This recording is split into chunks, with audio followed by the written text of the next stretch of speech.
Hello students मु बादल sir स्वागत करुच्ची तुम मानक मोर YouTube channel rain of biology को बेटा थंबनेल देखि तुम जानि पारथिबो आज आमे कोन डिस्कशंस करिया को जाउचे तथापि तुम मानक कहि रखे ए लेक्चर कहा पई जो पिला माने +3 एडमिशन नेइच जूलॉजी ऑनर्स रे अकॉर्डिंग टू एनईपी एवं जदि तुम मानकर थर्ड सेमिस्टर होई थाए तबे तुम मानक पई ए लेक्चर एप्लीकेबल यस और नो कारण तुम माने समस्त जानिच जूलॉजी ऑनर्स थर्ड सेमिस्टर रे तुम मानक तीनोटी कोर पढ़िया को पड़िबो गोटे हला कोर 5 कोर 6 आउ कोर 7 अभिका मु तुम मानक कौन पढ़ाऊँ कोर 7 that is fundamentals of biochemistry और सिंपली तुम मान ताकू खाली बायोकेमिस्ट्री मध्य कहि थाओ यस और नो एवं बायोकेमिस्ट्री रो एटा होची लेक्चर नंबर 83 ऑलरेडी आमे 82 टा लेक्चर अपलोड कर देइचे जदि सिक्वेन्शियल मैनर रे लेक्चर न देखिच ताले तुम माने कौन करिवो ना हमर play store applications rain of biology को डाउनलोड करिवो सेथरे सिक्वेन्शियल मैनर रे पीडीएफ सहित तुमर लेक्चर अवेलेबल अछि तुम माने चाहिए देखि परिवो यस और नो अच्छा आज रो 83 नंबर लेक्चर रे कौन डिस्कशंस करिवा ना आज हमें देखिबा concept plus theory lecture that is nomenclature of enzyme आमे ऑलरेडी बहुत सारा कांसेप्ट पढ़ी देइचे कहा ऊपर एंजाइम ऊपर एवं एंजाइम रो फुल्ली कांसेप्ट मु खत्म कर देइची जदि आउ किछि किछि कांसेप्ट आसे ताले मझरे मझरे कहि देबी तो अभिका आमे थियोरेटिकल पार्ट स्टार्ट करिवा एवं तुम मानकर सिलेबस यूनिट 4 को आगु बढ़ेवा तो चलो देरी न करी स्टार्ट कर देखो एडा हुज तुमर तुम मान लक्ष्य करि परथबो एडा हुज तुमरंगर फंडामेंटल्स ऑफ बायोकेमिस्ट्री बा सिंपली बायोकेमिस्ट्री रो यूनिट 7 यूनिट 4 सिलेबस हला कोर 7 रो यूनिट 4 सिलेबस अरे होना नहीं ए जो यूनिट 4 सिलेबस रे माने एंजाइम ही देखिबा ऑलरेडी तुम मानकु बहुत सारा कांसेप्ट मु एंजाइम ऊपर कहि देइची किंतु हां आज रो डिस्कशन टॉपिक होची सिलेबस को गड़ेबा हमें that is nomenclature of enzyme कोन देखिबा आज एंजाइम रो नोमेनक्लेचर देखिबा नेक्स्ट लेक्चर रे हमें क्लासिफिकेशन ऑफ एंजाइम देखिबा हला तो चलो देरी न करी स्टार्ट करिबा नोमेनक्लेचर ऑफ एंजाइम तुम मान लक्ष्य करो एंजाइम रो नोमेनक्लेचर एवं क्लासिफिकेशन को हम स्टडी करिया पूर्व आग नोमेनक्लेचर देखिबा तो देखो लिखिला नोमेनक्लेचर ऑफ एंजाइम जहा को हम कहउचे नेमिंग नोमेनक्लेचर माने कोन नेमिंग बहुत सारा एंजाइम तमरा अवेलेबल अछि तो एते सारा एंजाइम करो ना दरकार ना नहीं मते को निहाती रूपे ना दबा दरकार नले हम जानिबा केमती को एंजाइम डा किए अरे होना नहीं जेम तुम माने तमर जेमती गोटे ना अछि सेमती एंजाइम मानकर सेमती ना अछि धर मु एना डाकिबी कमला तो कमला आसीबो जदि ना मु डाकिबी गोपाल ताले गोपाल आसीबो तो ना देइथिले सेना तम डाकिले से माने आसीबे तो ठीक सेही भलिया एंजाइम रो नामकरण करा जाई थाए एवं ताको नामकरण केमिति हेइथला ताको किए नामकरण करथला तो से विषय आज हम डिस्कशंस करिबा एवं एंजाइम रो नामकरण रे की रूल रेगुलेशंस अछि ता विषय आज देखिबा हला तो मु प्रथम पॉइंट वाइज पढिबी तुम माने खाली मन पकई जीवो जहा जहा तुम मानु कांसेप्ट पढिथली ता सहित हम क्या माने कोन खापो खाई की जीवो देखो लिखिला एंजाइम नोमेनक्लेचर मींस कोन लिखुची एंजाइम रो नोमेनक्लेचर रे कोन कोन लिखला देखो एंजाइम नोमेनक्लेचर मींस अर्थात the system used to give proper and scientific name of enzyme actually enzyme nomenclature कहला हमें कौन बुझुचे एंजाइम रो प्रॉपर नामकरण करिबा एवं तार साइंटिफिक नामकरण करिबा कहारो एंजाइम को बुझाए नोमेनक्लेचर कहिले एंजाइम नोमेनक्लेचर कहिले माने साइंटिफिक नेम दबा काहू एंजाइम के एवं प्रॉपर ना दबा जहादर कि एंजाइम टा सबुआडे सेही ना रे ही परिचित हबो बुझी पचना नहीं बुझी परनो सेही कथा से कहला next enzyme were first named based on substrate on which they act प्रथम जेतेले हमरो system of nomenclature classification system आसिला सेतेले एंजाइम रो नामकरण केमति करा होतला कहलो एंजाइम जे कोनोसी सबस्ट्रेट को कोन करथला प्रोडक्ट रे कन्वर्ट करथला सेही सबस्ट्रेट अनुसार हमें एंजाइम रो नामकरण करथले आगो माने आगुरु माने पुराना सिस्टम तो से सही कथा कहूची एंजाइम वेयर फर्स्ट नेम्ड प्रथम एंजाइम केमति नामकरण करा होतला based on the substrate on which they act तो मान जानिचो एंजाइम कोन करे सबस्ट्रेट को प्रोडक्ट रे कन्वर्ट करे तो जो एंजाइम जो सबस्ट्रेट को जो प्रोडक्ट रे कन्वर्ट करिवो तो सबस्ट्रेट अनुसार नामकरण करा होतला तमे कहू सर केमति देखो से कहिला ए जो सबस्ट्रेट अनुसार नामकरण करिबा एही मेथड रे कोन करा जाउथला कोन ना तुमरो जो सबस्ट्रेट थिला सेही सबस्ट्रेट सहित लास्ट को गोटे एएसई जॉइन करा होतला कोन जॉइन करा होतला एएसई ता अर्थ तमे जे कोनोसी एंजाइम रो नामकरण करिवो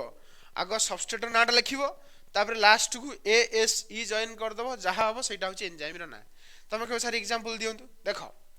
गोटे एंजाइम रो एठी एग्जांपल दिया जाईची तुम मान लक्ष्य करि परथबो से एंजाइम रो ना हला अमाइलेज देखि परछो एंजाइम ना को अमाइलेज कौन अमाइलेज एक्चुअली ये जो अमाइलेज एंजाइमटा तुम सबस्ट्रेट कहा अमाइलेज एंजाइमटा ना तो ताप गोटे सबस्ट्रेट थी ता सबस्ट्रेट हूँ स्टार्च कौन कहली starch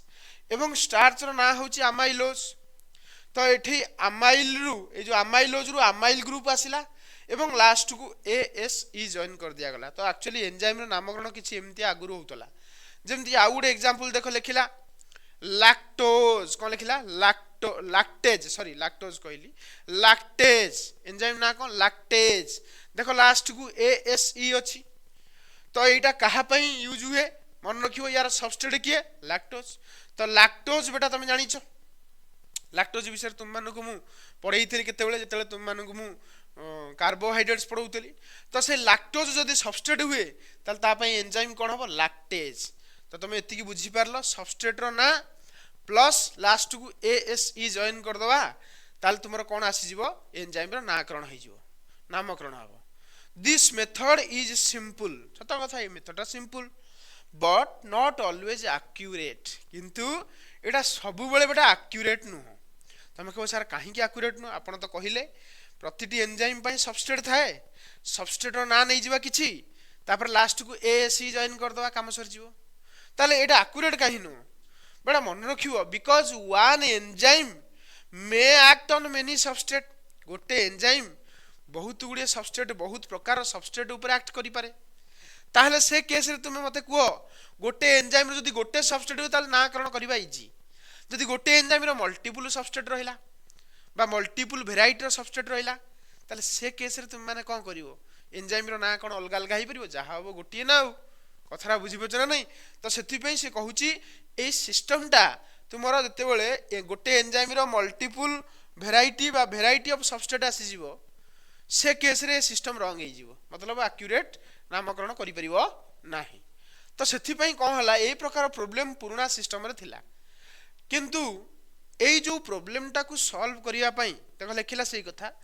J to solve confusion ए प्रकार कंफ्यूजन को सॉल्व करिया पई the international union of biochemistry and molecular biology बा जहा को हमें शॉर्टकट रे एब्रिविएट करिथाउ IUBM कौन एब्रिविएट करथाउ IUBMB sorry IUBMB international union of biochemistry and molecular biology तो यही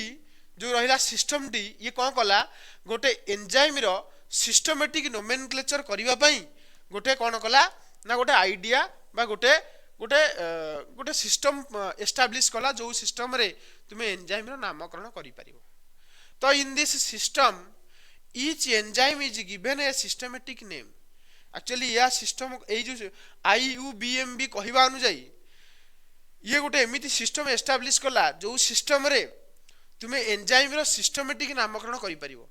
सिस्टमेटिक नामकरण करि परिबो and a unique enzyme commission number दिया जीवो प्रत्येक एंजाइम करो गोटे unique enzyme commission number add करा हबो सेतरे तमे कह सर केमति देखो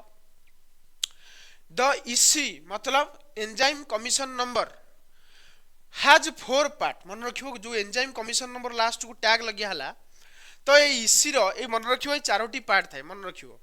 प्रत्येक एंजाइम को EC नंबर थाए लास्ट को EC नंबर दिया गला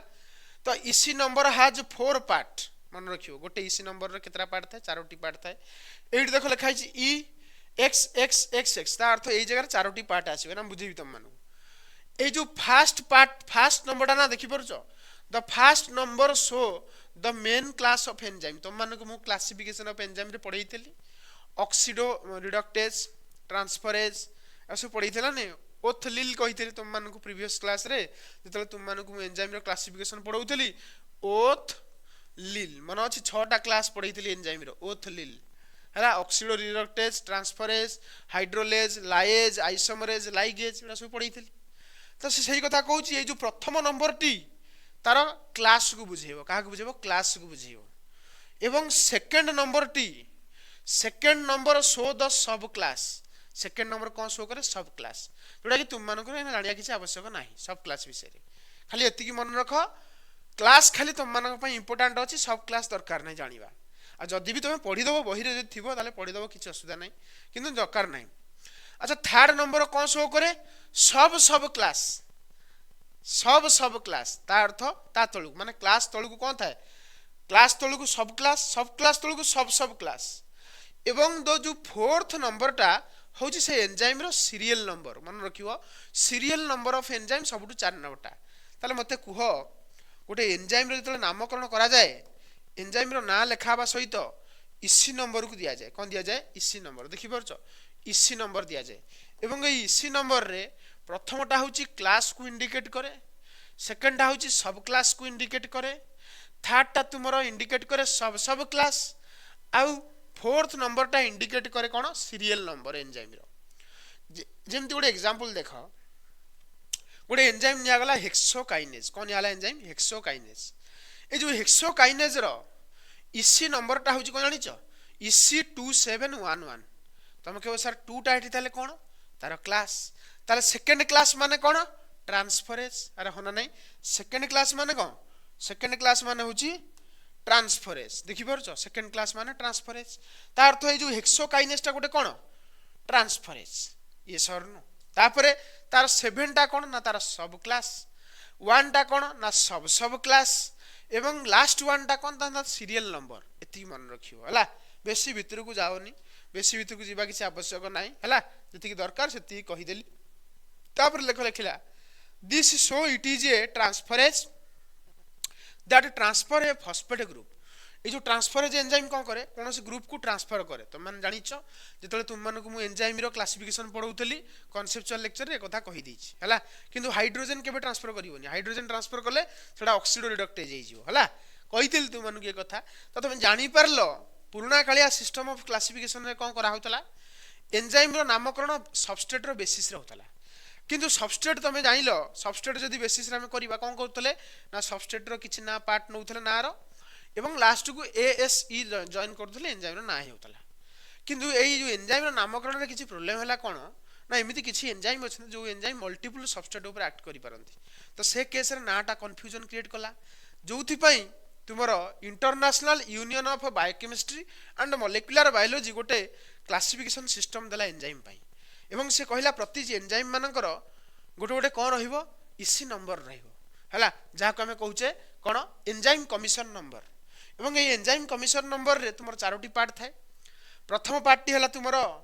कौन क्लास सेकंड पार्ट हला तुमरो कौन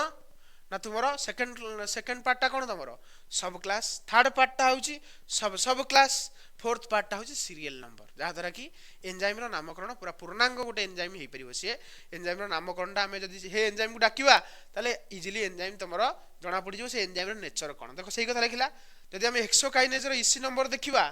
तो हेक्सोकाइनेज जदी इसी नंबर EC2711 तो एठी 2 कहा को बुझौची ना तारा क्लास होउची कोन ट्रांसफरेज कारण तुम जानि परछो फर्स्ट क्लास होउची ऑक्सीडो रिडक्टेज पढ़ीची टी फॉर ट्रांसफरेज तुम चिंता करलो जदि मु तुम मानको डायरेक्ट एई क्लासटा पढ़ाई थांती तुम माने एई पॉइंट बुझी पारथांतो कि मते कुओ ए जो लास्ट पॉइंट तुम मानको पढ़ाइली एटा बुझी पारथांतो बुझी पार नथांतो ए लास्ट पॉइंटटा काहे कि कारण तुम जान नथबो एंजाइम क्लासिफिकेशन कोन सेथि पे कहिची कांसेप्ट आगो पढ़ी दियो तापर थियोरेटिकल जिंस पढ़िबो इजीली बुझा पड़ी जिवो हला मो पढ़ाइबार भी ओए अलगा आ तुम एमिति पढ़ देखिबो निहात रूपे तुम माने भल रिजल्ट करिवो काहे कि कारण तुम पाठ को घोषुन मतलब बुझी की पढुचो बुझी की पढ़िबा एवं घोषिबा भितर डिफरेंस अछि तमे कोन करबो डायरेक्ट आसियो मु तुम माने थियोरी डायरेक्ट दे देबी तुम माने इजीली ताको पढ़ देलो खाली पढ़ दे कि मन रखि दे कि एग्जाम रे पास भी हे गेलो तापर एंट्रेंस रे पूरा गली पड़िबो बुझ न थो ना गली पड़ो लाभ कोन लास्ट को तुम बेकार हे कि बोलिबो त मु चाहुनी जोडा तुम मानक सहित हौ तो जेति की पढुचो बहुत भलरे पढ़ एवं किछि जानो हला बायोलॉजी नेइचो ऑनर्स नेइचो जूलॉजी ऑनर्स तो जूलॉजी ऑनर्स को एन्जॉय करी कि पढ़ घोषी की पढ़नी घोषी की पढ़ले स्पॉइल बुझी पाइल जा कहली तो ये थिला आज लेक्चर हम भाबुची बेसी भीतर को जाओनी या पर क्लासिफिकेशन तुम मानको बुझेई देबी क्लासिफिकेशन रे तुम जानि परिबो हला रहिली नेक्स्ट लेक्चर रे हम देखाबा कोन पढेबा ना एंजाइम रो क्लासिफिकेशन पढेबा नोमेनक्लेचर रे एति की मन रखियो ओडला ओल्ड सिस्टम आ ओडला न्यू सिस्टम जानि परथबो क्लियरली बुझी पाइलो नेक्स्ट लेक्चर रे देखाबा आउ किछि अधिक दिन से पढेबा क्लासिफिकेशन ऊपर हला रहिली नेक्स्ट क्लास रे देखाबा हला।